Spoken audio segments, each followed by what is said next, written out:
Ladies and gentlemen, this is the main event. Are you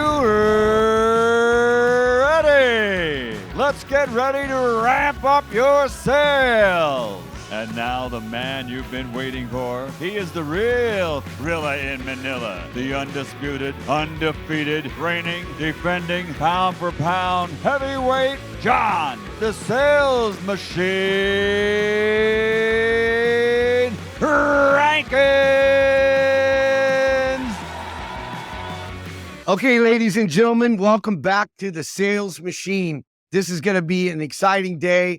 Literally, there's people all over the world that ask me about sales and how to transform sales and AI and how that's going to affect the world, affect their company and different things that are happening right now. And, selling is not telling, and definitely selling is not yelling. Storytelling is the best way, or story selling is the best way to do it. And today's guest literally wrote the book. I'm telling you, he wrote the book on market invention, how to be unlike others. And we're here to tell you his story and how he can help you in your business. He's real, he's relevant, and he can do it right now. He has literally done this for Fortune 500 companies all over the world. He previously managed a budget of over $200 million a year for Google ads and integrations.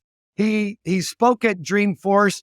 He spoke all over the world. He's highly coveted as a keynote speaker. Ladies and gentlemen, he is the author of Toothfish and Market Invention. Ladies and gentlemen, let's welcome to the podcast, Adam Vasquez. Big round of applause. So I know I've been seeking after you to get you on this show for a while. I know you're a busy guy. Adam, tell us about how you came up with the idea of Toothfish and how you became the creator of Market Invention. Yeah. So, as most things in our journey, right, John, is you just follow the breadcrumbs. And, I started as a studio art major in undergraduate. I was going to be a Pixar animator. That was one of the things I wanted to do. It was either that or become a web designer. And back when I graduated back in 1999, it was, web designers were making more than engineers because nobody knew how to do this stuff, right? And so I came into the marketing scene in that wave of digital marketers, that first wave that came in, right? And then as I sort of grew in my sort of marketing experience, I kept taking on different roles in marketing, whether it was direct marketing, whether it, obviously digital, SEO, everything in the digital space, and developing and coding landing pages, building websites, all of this stuff. PR, just taking every little sort of facet of marketing, and then in sales and business development and strategy, and had the blessing of working with some market inventors, right? So for first real, I was selling Oriental rugs and imported luxury furniture on eBay. That was my first career, John. That was my first job right out of college. And I learned a lot about eBay, a lot about e-commerce, a lot about selling luxury goods and imports and all that interesting stuff. More about rugs. I can appraise rugs now, which I never thought I'd be able to do. I'm a little rusty, I'm not going to lie. But as I was moving up to these different roles, I started to see patterns, and I started to craft and hone my skill. And I had some tremendous mentors along the way that have successfully invented markets, from Sun Microsystems to Motorola to even Gartner IT, which arguably Gartner is invented the sort of IT analyst, sort of industry analyst organizations. If people follow Gartner, they know this, especially CIOs, right? And so I had a lot of great mentors, as you have, and colleagues. And in many ways, they taught me about how to create trends. How do I analyze and identify trends? And then like the big macro stuff, the big stuff that goes across multiple industries. And then taking those macro trends, like an example, AI is a macro trend, right? It's across everything. And then taking those trends and then carving them out and creating solutions around pains that an industry has and applying these different technologies, innovations in new ways and creating basically industry trends and sometimes even mega trends. So, one of the big companies, T Connectivity, that I worked with, and I was formerly a chief marketing officer for their business units. And they sat actually in Germany and Pennsylvania, but all over the world, Shanghai and all sorts of good stuff. And T Connectivity is a $14 billion electronics company, formerly Tyco. And that's really where I had put pieces together, right, in different roles in different companies over probably at least 15 years of experience before going into this role with Tyco. And I'm not there now, and as you know, but this was several years ago. This is about, 14, 15 years ago now. So as I was doing this, I'll use this as an example. It was really built out of necessity. So nobody had called it market invention, John, right? It was just this way of getting people to talk about through PR about your company, you're aligning to trends. And I sat back and we started talking as a leadership team, and we started to think about, well, what is the next trend, the components? And TE was at the time, and this was 2009, 2010. So we're coming right off of the Great Recession, so to speak, right? So things were really kind of bad. As you remember, things are kind of hit or miss now, but things were really, everything was in the toilet back then, as you remember, John. A lot of millennials have never lived through a recession, by the way, since then. If you think about it, most millennials never even were in the workplace back then. So most of the workplace they're today, about to be welcomed to the party. Welcome to where people really earn their wings. So it's easy when money's easy, but it's difficult when money's contracting, and as we've experienced. So with that, out of necessity, we were getting squeezed on price by Chinese manufacturers on these components, John. So you can imagine everybody's saying they do connectors, and Tyco, so everybody knows, literally, I have make the connectors, make the wire, the cable assemblies, the sensors, all this stuff. And one of the biggest strengths was nobody in the industry had their broad suite of products, right? So like distributors would have all of these type of products, but they'd have to get it from multiple original equipment manufacturers like a Tyco, right? But Tyco could actually bring it all because Tyco, before T Connectivity, they went and bought all these companies up, just product lines, right?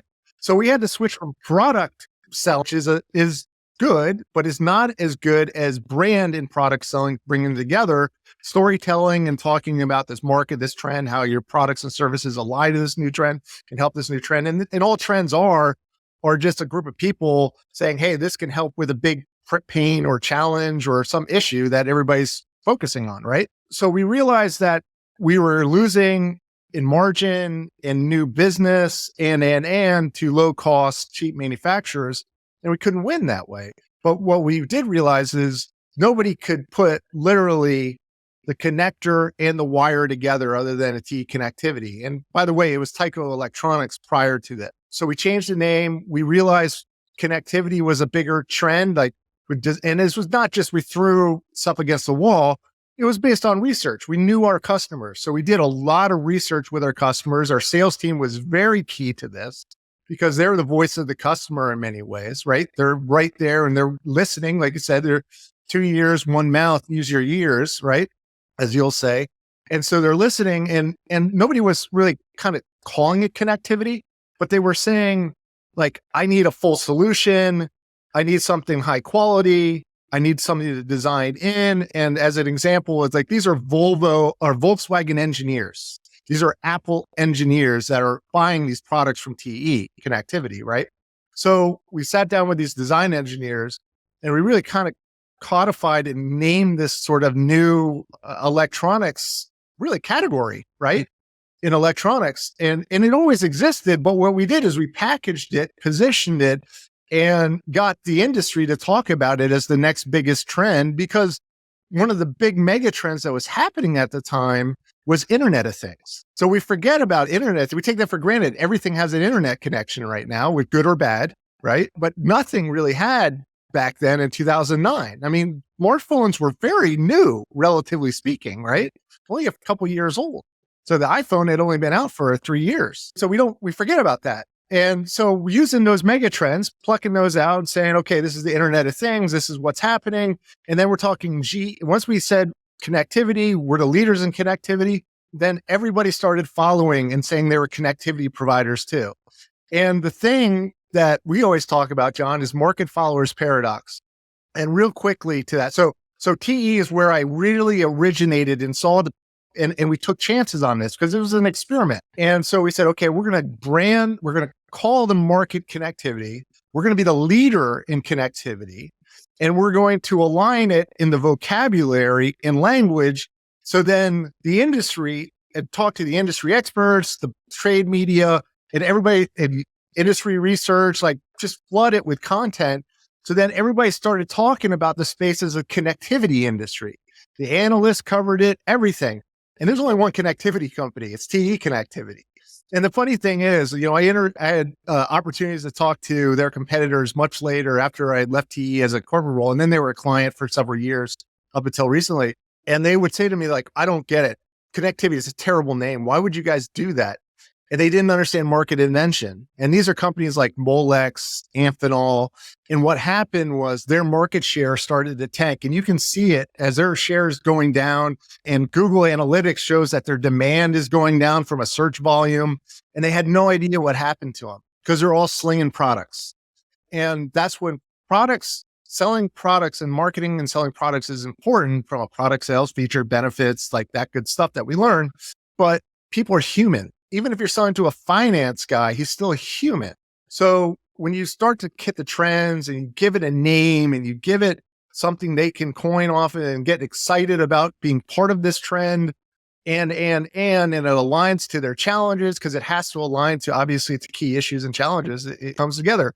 And TE in this process went from 15th place brand recognition overall, second behind Panasonic. Now, you're like, well, you're second, Adam, but Panasonic has a consumer brand.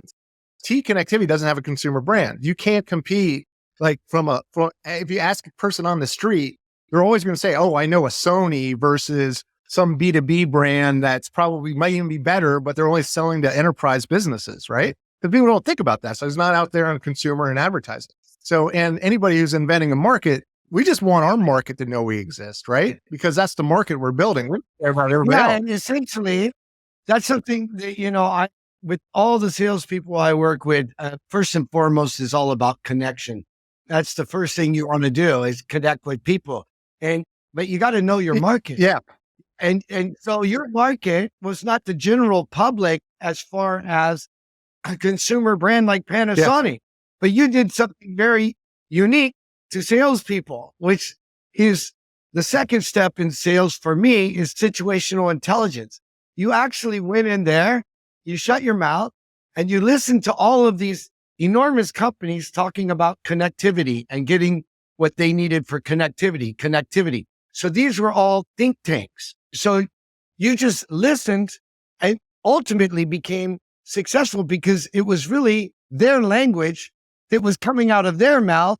And so it was almost their own idea. Well, exactly. Yeah. So it just made sense for you to become the only obvious choice because you were speaking their language and there wasn't even a language being spoken at that time that created a whole new market invention because your buyers from Apple and all these other big companies around the world, that was their language from an engineering background to put together the different products. So in actuality, you did become number one in that space and you just weren't competing with Panasonic in a consumer brand market. And we grew to about a $20 billion market cap during that period.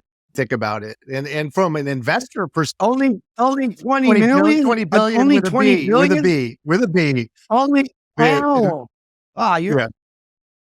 In today's markets, you'd be slacking. I know, right? Just kidding. Right. Exactly, right? Only 20 billion selling connectors and connectivity. Some of those connectors. Come on, folks. Imagine Adam using market invention in your business. And definitely Adam has influenced me and the sales machine in my business. That's where we came up with smart performance management. I mean, unlike just CRM, because, there's a million CRMs out there and they're really not used. 67% of them are the statistics latest, like with companies paying for CRM and then they don't use Yes. it, right? Yeah. The people don't even want to use it. It's like epic fail, right? You invest in something to help. So that's why I used your idea for market invention, sales performance management, because I'm not interested in just having a digital address book. And that's what I see most CRMs out there today are. Yeah, you're right. And they Just were use LinkedIn, invented. right? Just go ahead and use LinkedIn if you just need a digital address book. You know what I mean? Right. That's right. And it- That's right. You know, so many people get confused. If you look, so back in the day, and you're talking about cell phones and we grew out without internet. Yes. And there was just major players, dude. I'm really going to date you right now. The fact is, in the old days, building software was, you had to be a gamer already. You had to be a player already, multi-billion-dollar company, because no one could compete with IBM, SAP, Oracle. No one could deal with building out code, especially the way they did it before was so expensive. But Mark Binoff realized something in the market that was happening every year.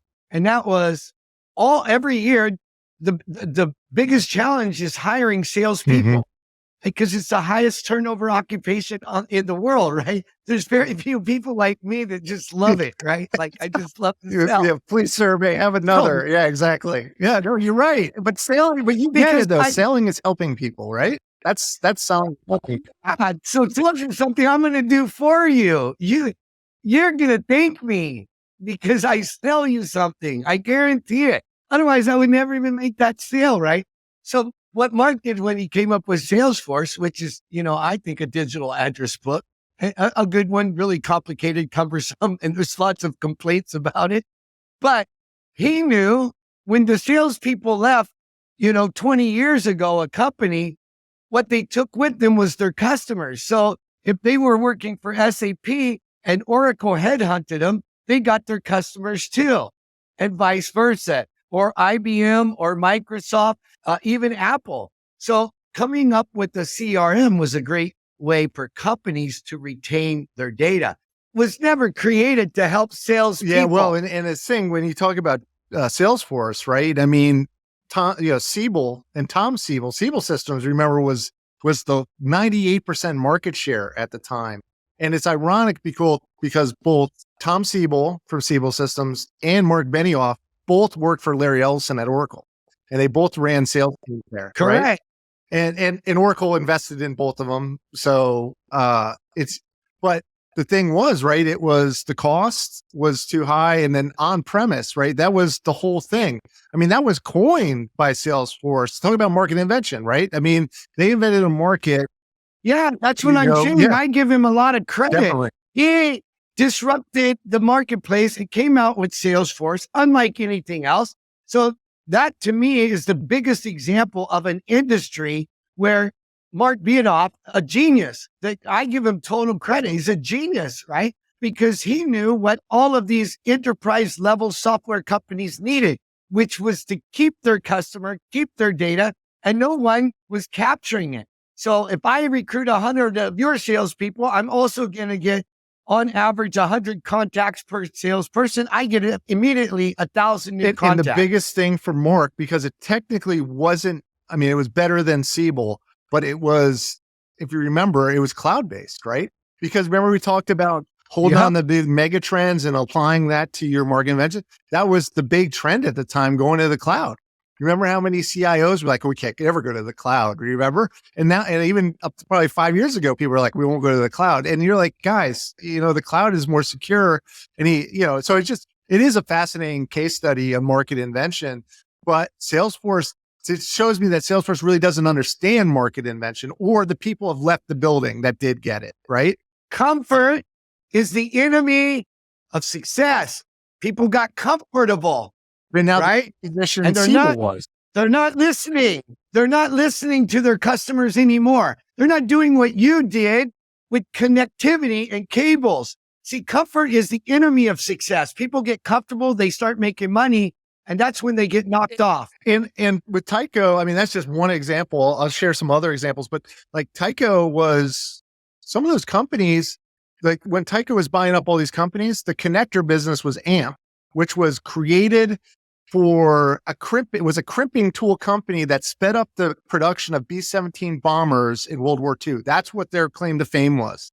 AMP was. Aerospace Marine And Products. we all need bombers. Yeah. So, and then Raychem on the other side, which is all the wire cover wrapper on anything, they were the cable that was invented for radiation chemistry, which is basically vulcanized rubber that wraps all of your wires, heat shrink. You heat it and it shrinks around it. Memory remembers from the heat. They were founded in World War II also, actually, in Menlo Park, California. So you're talking about some old brands, right? I mean, older than at the time, we're talking about 2005, 2006, we did this. So you're thinking, sorry, 2009 through 2012. Sorry, that's the time frame, if I remember right. And that was how many years? 60, 70 years the businesses existed before they had to actually kind of call themselves, and they were totally innovators. I mean, the tools and these were the founding fathers of modern day electronic components in the world. I mean, they didn't exist. Right. But, without a brand, without branding, and without the world knowing, and without positioning yourself as the only obvious choice, then you just get, in the absence of value and perceived value, everything comes down to price. And that's the race to the bottom. It's always the race to the bottom, right? So a lot of people try to compare the sales machine to CRM. And I say, it's really simple. We are not a CRM. Do we have a CRM? Of course.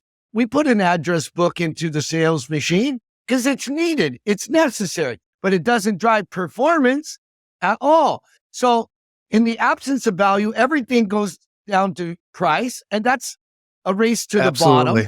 So the sales machine, we don't even do that. We built it for companies to implement a smart framework: sales, marketing, accountability, retention, and training in one platform that drives performance with rewards, recognition, competition, compensation, with levels of development. So people know what to do, when to do it, and how to do it. Because guess what? When people know what to do, when to do it, and how to do it, they'll do it.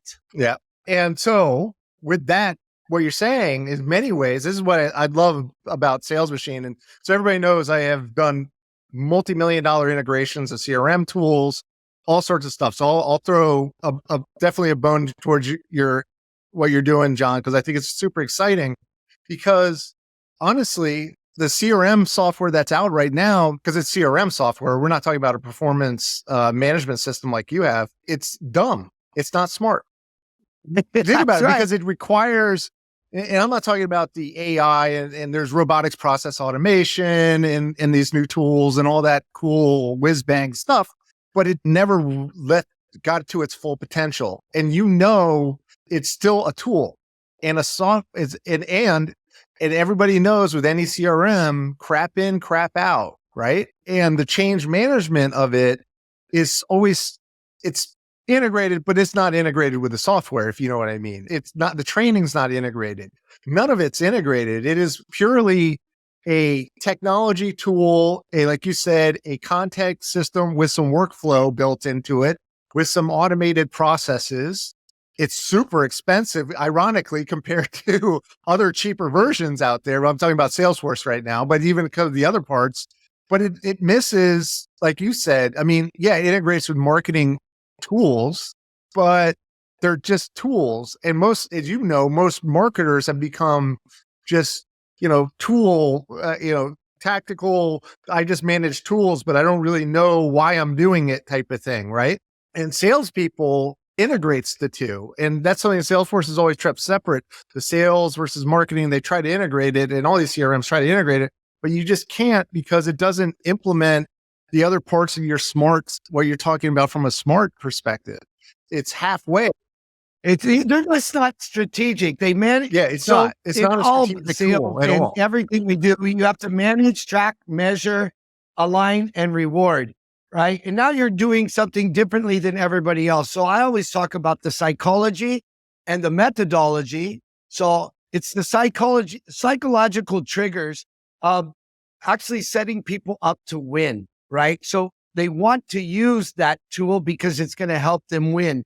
And we use a methodology of rewards, recognition, competition, compensation. That methodology engages people's psychology and levels of development and learning, so they want to do it. So they're engaged. And any other tool that would compete with this is, and again, this is me reflecting on everything I know about all of the tools out there, and I know a lot, is it expects the person using the tool already has that baked in. And there's the management process and the training, all that stuff. It's all separate from the tool, right? And what you're talking about with the sales machine, what I've seen, which is super exciting, is for the first time I've ever seen, you're actually integrating the full, I was going to say performance development, but I would say the support of the salespeople. You know what I mean? Like, it's a lonely job being out there carrying the bag, And not just the salesperson. We're talking to SDR. We're talking but I mean, to like the whole ecosystem.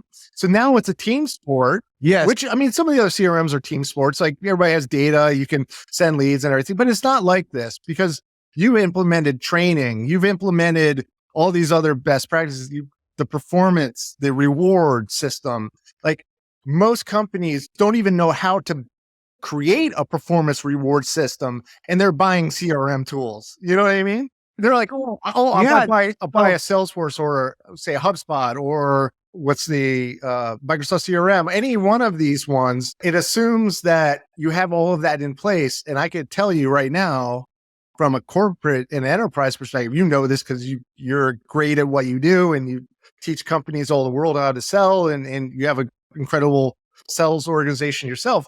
But that always gets forgotten or assumed or expected, and it needs to be integrated. It needs to be that merge of technology, process, people. It all needs to get merged together, right? And anyways, I'll give you and it all comes from that's why I'm excited about Sales Machine for you, Yeah, because for me, it's all about psychology, right? What stops people from moving forward? What stops companies from dominating the marketplace, from monopolizing the marketplace? It all comes back to psychology, and it's not talked about enough, right? People have comfort is the enemy of success, and everybody, even organizations have blind spots. I've helped organizations find their blind spots, as have you, and did market invention with them, because they get stuck, right? And they get stuck. And what happens is, from that blind spot, now they go into a crazy 8. So instead of ascending, they descend. And then they'll have short wins where they ascend and then they descend again. But ultimately, they get stuck in a crazy 8 and they never get out. They never break out, right? They break down, they have a breakthrough, then they break down, they have a breakthrough, but they never break out and go into what Ray Dalio says is a success loop. What he uses, for me, it's an ascension model, an ascension success model, because people get stuck in their ways or they get comfortable and they start drinking their own Kool-Aid and they start forgetting about that guy in the field, that salesperson, that marketer, that SDR, that customer service agent. Are they happy where they are in their career? So the sales machine, I want it to be an environment that drives performance. There's all of this great resignation, quiet quitting. Ultimately, are you taking care of your people and giving them power tools for them to excel at what they do? Because it's one thing to have a tool, it's another thing to have a power tool. You're also giving them a built-in mentor and you're creating a system around them to help them succeed, right? The other, I just want to make this clear to anybody who's watching, just in general, one of the biggest issues about a CRM tool is it's just another thing a salesperson has to do every day, right? Yeah, you know what I mean, right? It's like a chore. It's not a good thing. And the way people incentivize people to use a new CRM they're implementing is the number one way is to manage 100% of the pipeline through the CRM, right? If you didn't have one or you're transitioning one, and then you penalize people for not putting their data in. And penalizing people, the stick, it never works as well as the carrot. And the stick also, it's just not as sustainable. It will get you a flash, a sprint or something, but in the long run, you get all these other things that you just mentioned about quiet quitting, low performance, stagnation, underperforming in general, and just bad health for your team. And so I always think it's just fascinating to see a technology that now exists that does this. Anyways, it's super cool. The one thing that you did touch on, John, that I think is really super fascinating, and you nailed it. But for people that wanted to know more about market invention, it's really about belief systems. A market is a belief system, right? It's a set of values 100%. and belief systems. And so when I tell people, most people fail at identifying a market like a category, like a product category or a thing. They forget a market this is my definition of a market. It's a community of people coming together to exchange ideas and value to solve a shared pain around a shared belief system, right?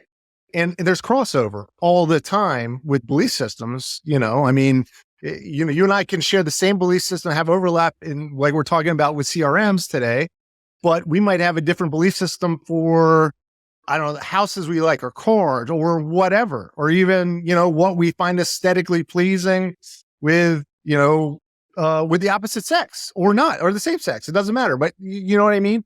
There's similarities, and most marketers don't understand this.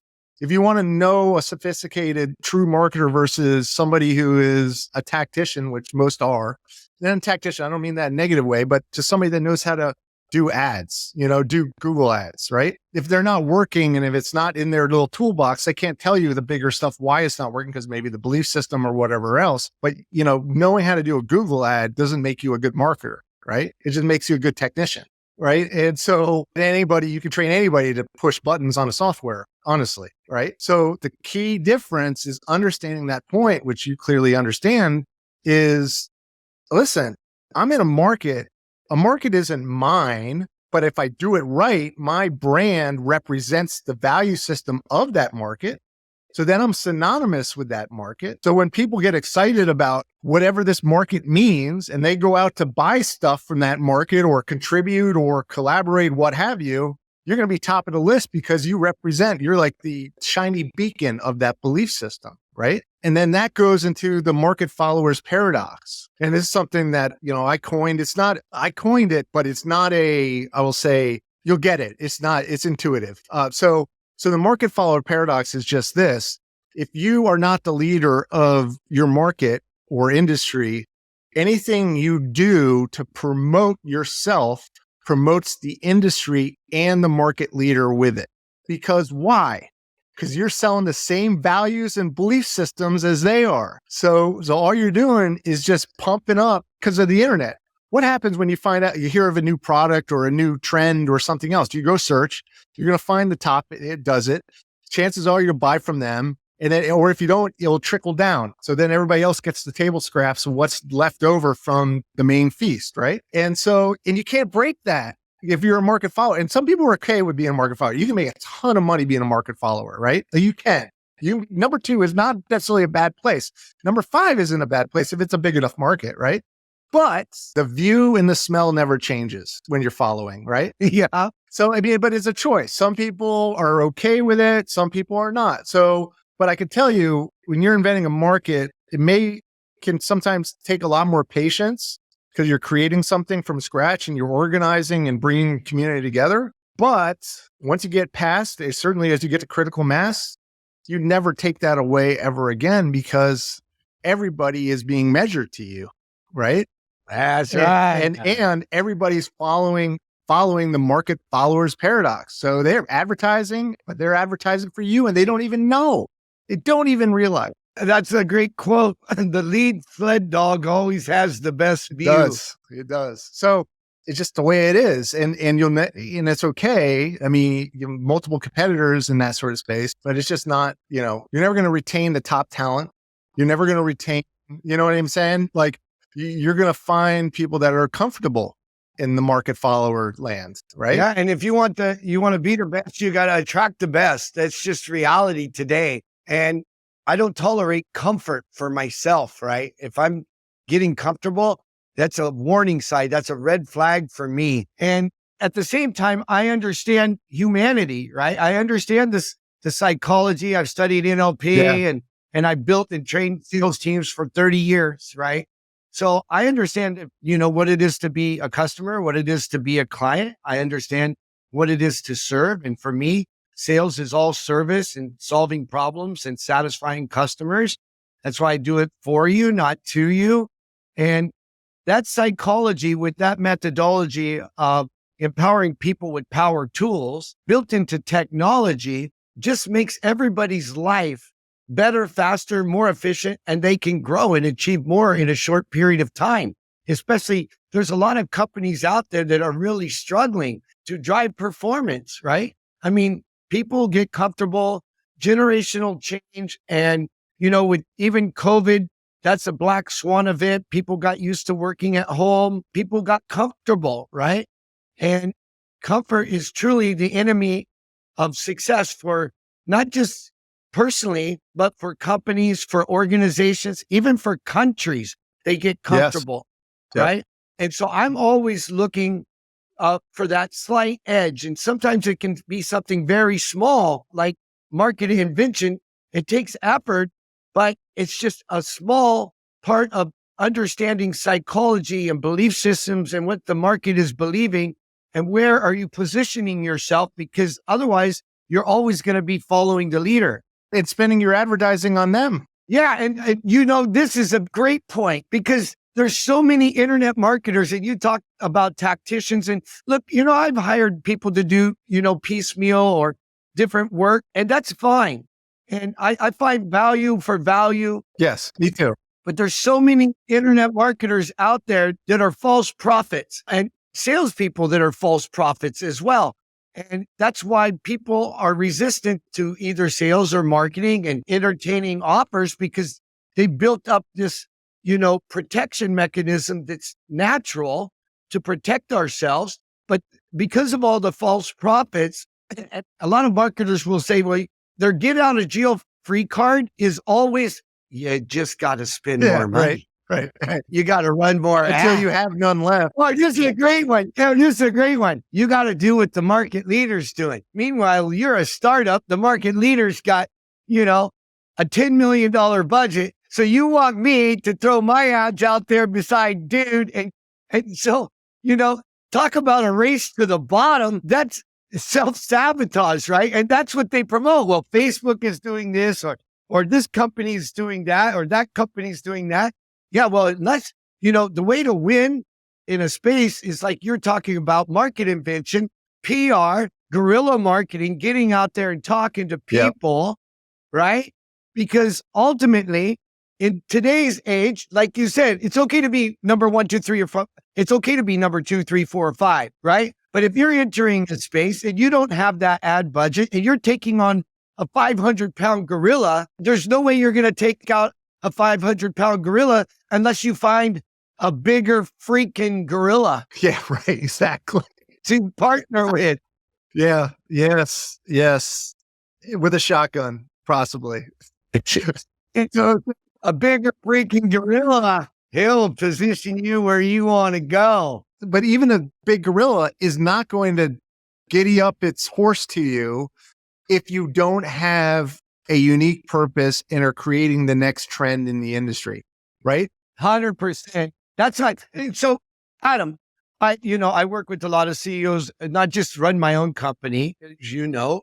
I also work with CEOs, and I'm always a, pay it forward guy. And I had a lot of mentors, a lot of people help me. So people reach out to me, and I sit on boards in the boardroom, and I actually do advisory for private clients.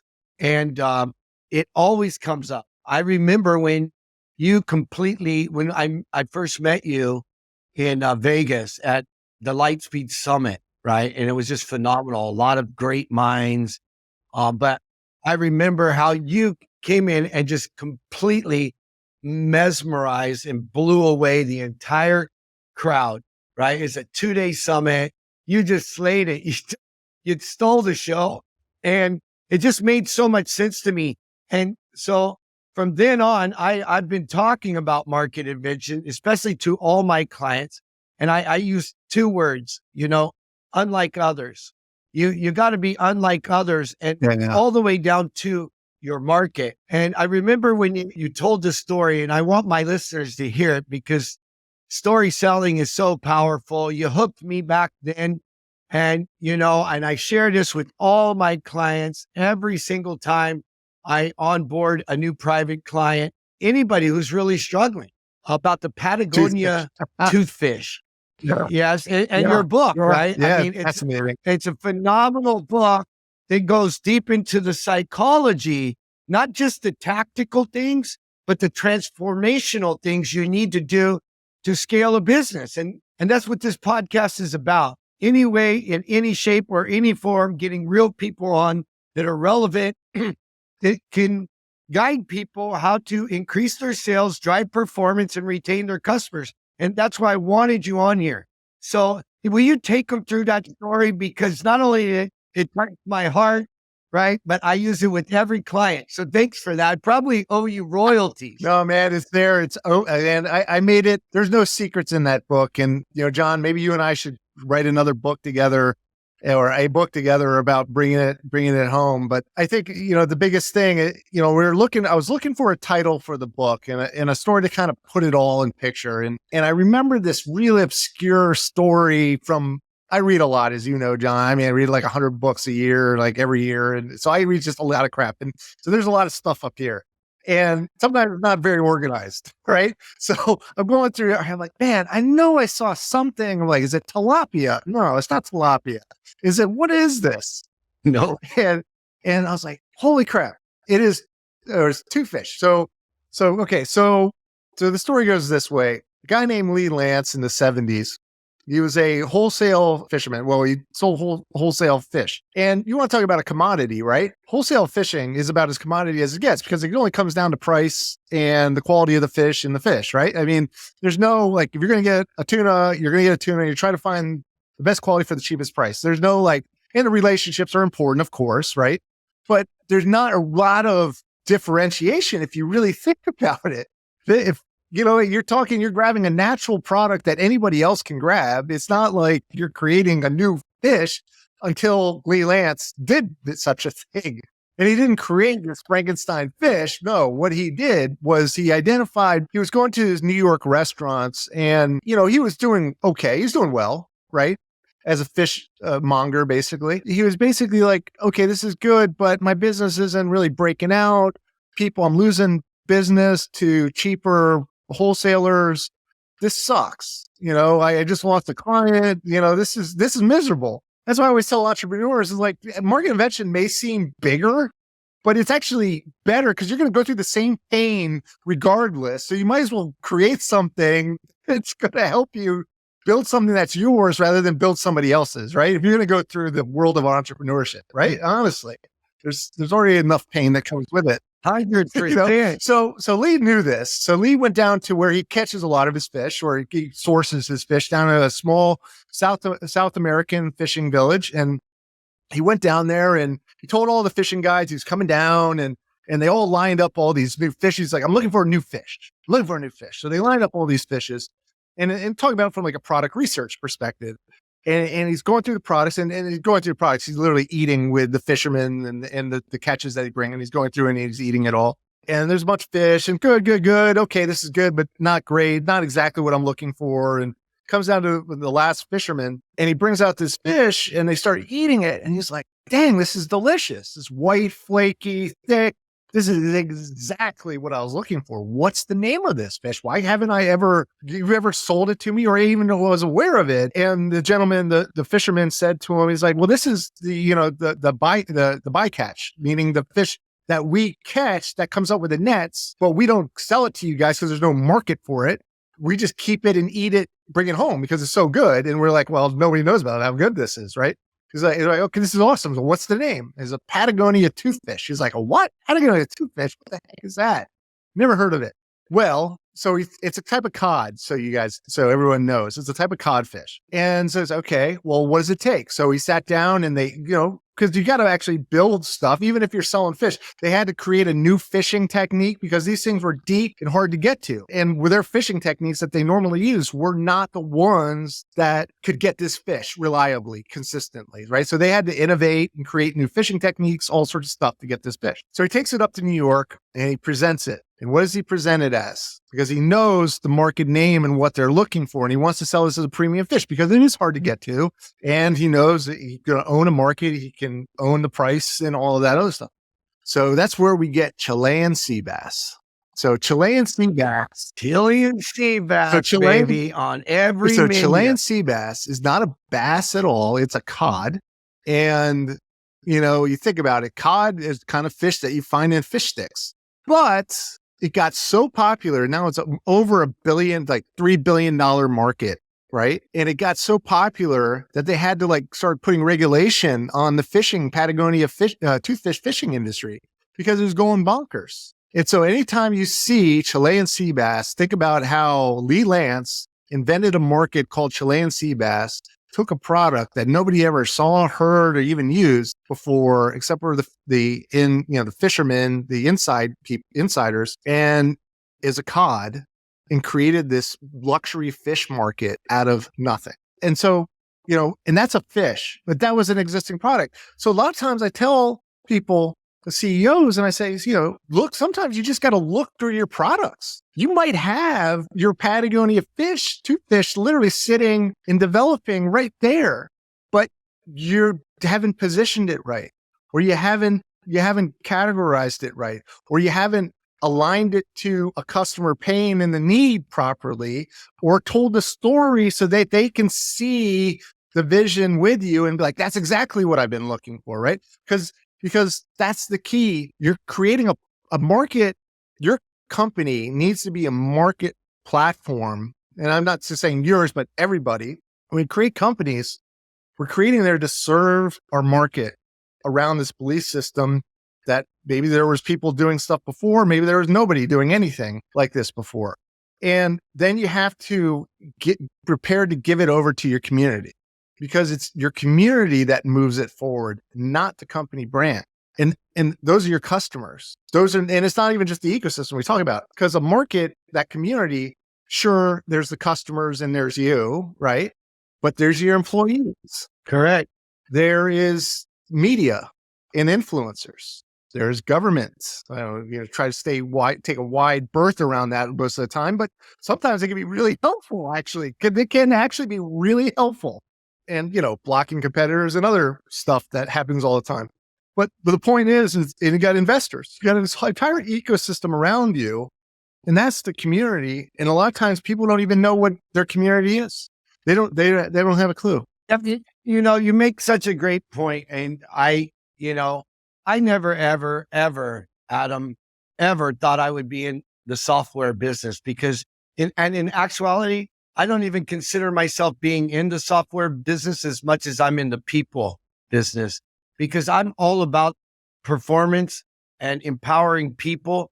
And in actuality, we met several years ago and I was managing over 3,000 salespeople. And, there's a lot of sleepless nights and a lot of, it's just a lot of work, even though I have senior level executives, vice presidents, divisional managers, and levels in the organization. We're constantly innovating and reinventing ourselves because we didn't have technology before. Our learning systems were outdated. Our products were outdated. We upgraded all those things, and I went looking for the solution for me to be able to automate the psychology, the methodology, and technology. And truth be told, I went to Salesforce. I went to HubSpot. I went to NetSuite even, who built an ERP. And I'm like, this is what I need. And they're like, well, that's not what we do. And I'm like, well, I can put my leads in Excel and do the same thing you guys are doing. As a matter of fact, I am. It's just, I'll be paying a lot more if we put them into your process, but it doesn't drive behavior. So I, in actuality, built it to solve my own problem, because I was a new father then. And I felt responsible for our organization not going to the next level. And I felt like I was failing my people. And to me, that was just unacceptable, because I make a promise, and our organization's all about empowering people, ordinary people, to become extraordinary with our products and our systems and our value. And that's why we created the sales machine. And now people talk to me and they're like, how long you been in the software? Guys, I'm a new guy. That's good. But I'm not new building sales teams and empowering people. See, the cool thing is successful markets come from a market inventor, and a successful market inventor, most of them, in my experience, and let's just say that I've done this with well over 200 companies, most of the best market inventors, the ones that are successful, are ones that experienced the pain themselves and decided they had to do something themselves, right? Think about that. It's true. It's true, man. I felt like I was failing my people. It's one thing to fail, but it's another thing when you're failing others, right? And that's just unacceptable to me, and I take failure just like I get knocked down, I get right back up. But taking failure, and when I'm responsible for, 3,000 people's lives, that is not acceptable to me. So, but I have been knocked down. Yeah, yes, getting back yes. Yeah, me too. Yeah, that's the key, right? I mean, you just got to keep moving. What's the alternative? Giving up? Like that's not an option, in my humble opinion. Just go lay down and die. I'm not going to curl up in a corner and be done. No, there's too much to be experienced, and there's so much room for entrepreneurs like yourself, or really market inventors. And it's funny. One of the things people ask me, it's like, oh, Nikola Tesla, he was a market inventor. I'm like, no, he wasn't. He was an inventor. You know who was the real market inventor?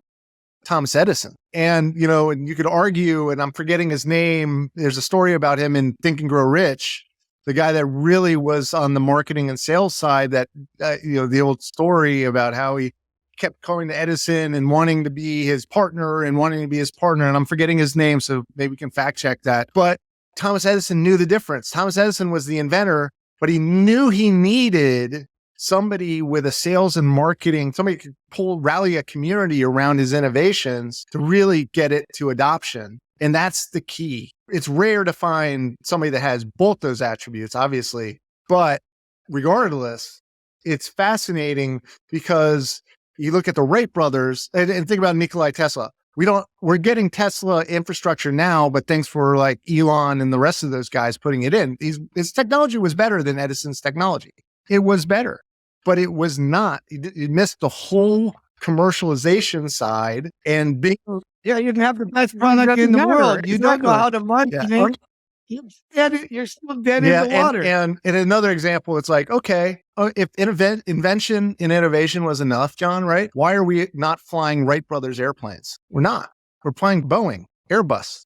William Boeing, they were not innovative like the Wright brothers. The Wright brothers, first flight and everything. And they didn't even have big budgets, right? A gentleman who had like 10 times the amount of money and was the popular person to get us the flight, had all the money, all the government contracts, everything, didn't get there, spent all the money and didn't get there, but the Wright brothers did. And that's the thing, like when we talk about what you're doing, and I just talk about market invention in general, it's actually the cheapest way to get industry leadership, because once you're positioned, then when you go to throw gasoline on the fire through advertising, then it just scales you. Because if you do it the other way around, then, you're just feeding the leader.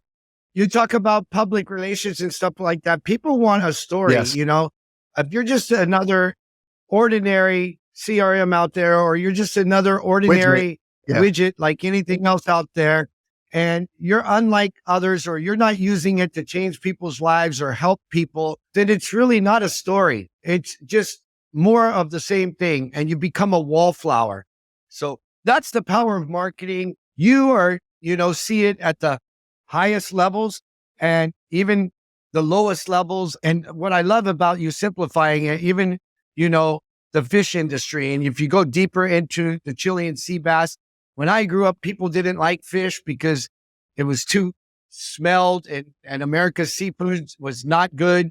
So, the fish sticks or the codfish, like I live on the islands, right? Yeah. You're living in they seafood want heaven. the stinkiest, oiliest.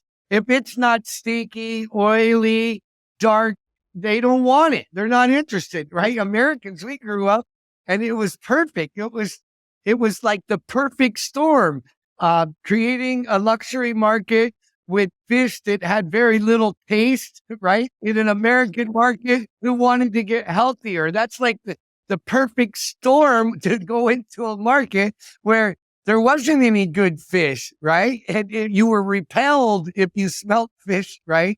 We didn't grow up on the islands. It's a different, just a different culture. Totally. So anyway, tell me and the audience, Adam, where can people find you and connect with you? Because you've had an extremely huge effect on me going to the market with the sales machine. A lot of my clients, like I say, or said, I introduce them all to the Toothfish story because it's so powerful. And it doesn't matter what size of company you're in. This can be implemented in your company right away. So where can people find you, Adam? So Adam Vasquez. So Adam, I'll just spell it out. VASQUEZ.co. So AdamVasquez.co. That's the best way to get a hold of me or find me on my social handles. LinkedIn is always a great way to connect with me.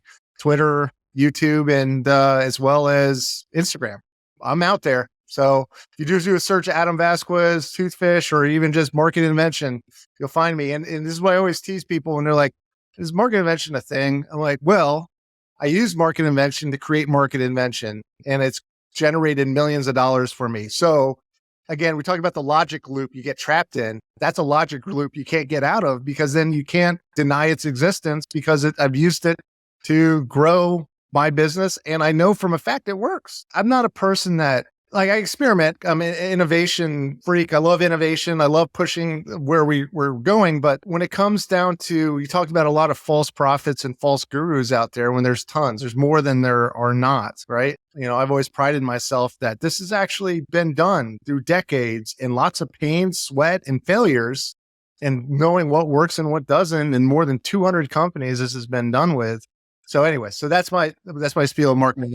Yeah. And the Toothfish billion-dollar industry, billion-dollar market now, in its own market, in the fish market. Mark Binoff, Salesforce, lots of people have done it. You do it with companies. Thank you, Adam, so much for being here today. It's an honor and a pleasure.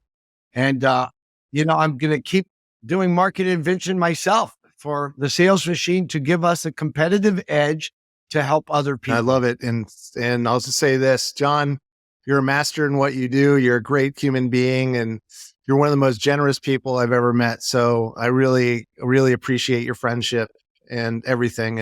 And Sales Machine, with the amount of experience you have, it's wonderful that you're pursuing this and pushing this and driving innovation, and really a function that has some innovation, but really, we haven't seen a lot of innovation in sales from that perspective in a long time. Salesforce.com was started in 1998. Think about that. That's a lifetime when you talk about the speed of change these days, right? Think about that. It's time for a new system, and I'm excited for you, and good luck. And I just can't wait. And so thanks so much for having me on your show. I really appreciate it, John. Yep. I look forward to collaborating. Have a great day, Adam. That's a wrap, folks. Thanks for joining me today. And if you got value from this episode, do me a favor, like, subscribe, and refer a friend. And if you want even more value, go to thesalesmachine.com, click on resources, and there's tons of resources there to increase profits and drive performance in your business. Right on, come on.